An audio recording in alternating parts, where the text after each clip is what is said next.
சிவனை பார்த்த மாதிரி நந்தி இருக்க மாட்டாரா? ஆமாங்க, நந்தியை சிவபெருமான் போருக்கு அனுப்பினதுனால நந்தி சிவனை பார்த்து இருக்க மாட்டார். அது என்ன கோயிலுங்கிறத இந்த வீடியோவை முழுசாக பாருங்கள், தெரிஞ்சுக்கலாம்.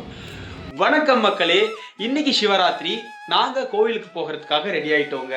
2 கோவில் பார்க்க போகிறோம். ஒன்று எங்கள் வீட்டு பக்கத்துலேயே இருக்கிற கோவில். அந்த கோவிலுக்கு நன்கொடை கொடுத்து அர்ச்சனை பண்ணுறதுக்காக முன்னாடியே எல்லாமே பண்ணிட்டோம். அதனால் ஃபஸ்ட்டு அந்த கோவிலை பார்த்துட்டு, 2வதாக போகிற கோவில் வந்து ரொம்ப விசேஷமான கோவில், ஒரு பழமையான கோவில்னு கூட சொல்லாங்க. 276 தேவார பாடல் பெற்ற ஒரு புனித ஸ்தலத்துக்கு தான் போகிறோம். அந்த கோவில் என்னங்கிறத போக போக நான் உங்களுக்கு சொல்கிறேன். எங்களோட நீங்கள் வெர்ச்சுவலாக ட்ராவல் பண்ணுங்கள். வாங்க வீடியோக்குள்ளே போகலாம். கிளம்பிட்டோங்க. ஃபஸ்ட்டு நம்ம இப்போ போகிறது வீட்டு பக்கத்தில் இருக்க சிவா விஷ்ணு கோவிலுக்கு தான் போக போகிறோம். பாருங்களேன், வெளியவே எவ்வளோ ரஷ்ஷாக இருக்குது அப்படின்றது. ஃபஸ்ட்டு நம்ம உள்ளே போய் விளக்கு போட்டுட்டு அதுக்கப்புறமா சாமியை போய் கும்பிடலாங்க. எப்பயுமே நாங்கள் அங்கே போய் விளக்கு போடுவோம். நாகாத்தம்மன் கிட்ட தான் விளக்கு போடுற இடம் கொடுத்துருக்காங்க. ஸோ அதனால் அங்கே போய் விளக்கு போட்டுடலாம். ஃபஸ்ட்டு ஒவ்வொருத்தவங்க ஒவ்வொரு விதமாக விளக்கு போடுவாங்கங்க. நிறைய பேர் எலும்புச்செல்லாம் போட்டிருந்தாங்க. நான் எப்பயுமே வந்து நெய் விளக்கு தான் போடுவேன். அதாவது நான் எப்பயுமே 3 விளக்கு தாங்க ஏற்றுவேன். நல்லா ப்ரேயெல்லாம் பண்ணிவிட்டு வந்துட்டோங்க அங்கேருந்து. இந்த கோவிலுமே 4 கால பூஜை பண்றாங்க. நம்ம வந்து 7 மணிக்கு வந்திருக்கோம். 11 மணி வரைக்கும் நல்ல ரஷ் இருக்கும் அப்படின்னு சொல்லிட்டு நினைக்கிறேன். ஸோ பார்ப்போம். பக்கத்துல குட்டி பசங்கள்லாம் ஜாலியா விளையாண்டுட்டு இருக்காங்க. கோயிலுக்கு வந்தது எல்லாமே மறந்துட்டு அவங்க எல்லாருமே ரொம்ப ஜாலியா விளையாண்டுட்டு இருக்காங்க. கோயில் செம்ம ரஷ்ஷா இருக்கு. இப்பயே 11 மணி வரைக்கும் நல்லா ரஷ்ஷா இருக்குன்னு நினைக்கிறேன். நம்ம அடுத்த கோயில் போகணுன்றதுனால இங்க 7 மணிக்கோட முடிச்சுட்டு நம்ம அடுத்த கோயில் பார்க்கலாங்க. அடுத்து நம்ம அபிஷேகத்துக்கு வந்துட்டோங்க. அபிஷேக பொருட்களுக்கு ஒரு அபிஷேக பொருட்களுக்கு ஒரு பலன் உண்டுங்க. அதுலேயும் சிறப்பானது, மிக சிறப்பானதுன்னே நான் சொல்லுவேங்க, விபூதி அபிஷேகம். ஏன்னா திருநாவுக்கரசரே ஒரு பாடலில் சொல்லியிருக்காரு, அருந்து அருந்து அற்புத மருந்து அதுவே திருநீர் எனும் மருந்து அப்படின்னு அந்த பாடலில் சொல்லியிருக்காரு. அதுக்கு தகுந்த மாதிரி தாங்க நான் இப்போ திருநீர் அபிஷேகம் பார்த்துட்ருக்கோம். நம்ம சப்ஸ்கிரைபர்ஸ் ஆனால் நீங்களுமே பார்ப்பீங்க அப்படின்றதுனால தான் நான் இந்த வீடியோவாக கேப்சர் பண்ணுறேன். பர்மிஷன் வாங்கி நான் கேப்சர் பண்ணுறேங்க.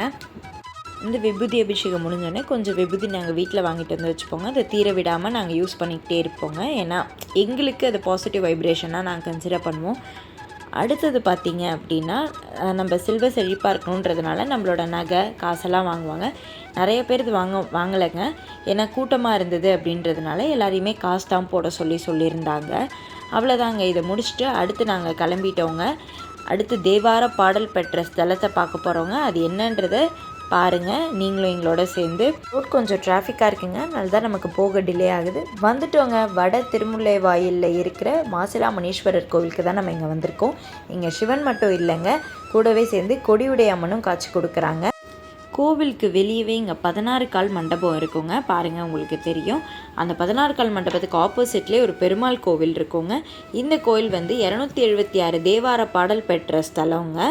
திருமுல்லை வாயிலில் இருக்க மாசிலாமணீஸ்வரர் கோவில். இந்த கோயிலை விசிட் பண்ணுறது ரொம்பவே நல்லது. ஏன்னா பழங்காலத்து கோயிலில் இதுவும் ஒன்று தாங்க. வெளியே நிறையா விளையாட்டு ஜாமான்னும் வச்சுருக்காங்க, குழந்தைங்களை அட்ராக்ட் பண்ணுற மாதிரி. இந்த கோயிலோட வரலாறுன்றது நிறைய இருக்குங்க. ஏன்னா இந்த கோயிலில் உள்ள சிவன் வந்து என்ன சொல்கிறது, யாரோட கையிலையுமே பட்டிருக்க மாட்டாங்கங்க. அதனால் இதை வந்து தீண்டா திருமேனி அப்படின்னு சொல்லிட்டு அழைக்கிறாங்க. அது மட்டும் இல்லைங்க, பாதரசம் மற்றும் வெள்ளியால் செய்யப்பட்ட ரசலிங்கம் இங்கே இருக்குங்க. இந்த மாதிரி ரசலிங்கம் வச்சு இந்தியாவிலே ஒரு சில இடத்துல தாங்க இருக்குது. இவ்வளோ சிறப்பு இருக்குங்க. அதுவும் இல்லாமல் அம்மன் வந்து இங்கே கிரியா சக்தியில் இருக்காங்கங்க. இந்த கோயிலோட சிறப்புகளை கேட்டாலே முக்தின்னு சொல்கிறாங்கங்க. இந்த கோயிலை கட்டினது தொண்டை நாட்டு மன்னன் தாங்க. இந்த கோயிலில் இருக்க நந்தியை சிவன் பெருமான் வந்து சண்டை போட அனுப்பியதுனால கோயிலில் இருக்க நந்தி வந்து சிவபெருமானை பார்த்து இருக்க மாட்டார், மக்களை பார்த்து நோக்கி இருக்க மாதிரி தாங்க இருப்பார். அதுவும் இந்த கோயிலுக்கு ஒரு சிறப்பான அம்சம் தாங்க. இந்த மாதிரி நிறைய சிறப்புகள் கொண்ட திருமுல்லை வாயிலில் இருக்க மாசிலாமணீஸ்வரர் கோயிலை நீங்களும் விசிட் பண்ணி பாருங்கங்க. கோயில் ரொம்பவே சூப்பராக இருக்கும். இந்த சைடில் பரதநாட்டியம் கலைக்காக அவங்க இடம் ஒதுக்கி வச்சுருக்காங்க. நாங்கள் ஃபைனலாக பிரசாதம்லாம் வாங்கிட்டு இந்த கோயிலோட தரிசனம் முடிச்சுட்டு கிளம்பிட்டோங்க. நீங்கள் சிவராத்திரிக்கு எந்தெந்த கோயிலெலாம் போனீங்க அப்படின்றத நம்ம கமெண்ட்ஸில் சொல்லுங்கள், நாங்களும் தெரிஞ்சுக்கிறோம். தென்னாட்டுடைய சிவனே போற்றி, எந்நாட்டவர்க்கும் இறைவா போற்றி. ஓம் நம சிவாய, ஓம் நம சிவாய. Thank you, bye bye.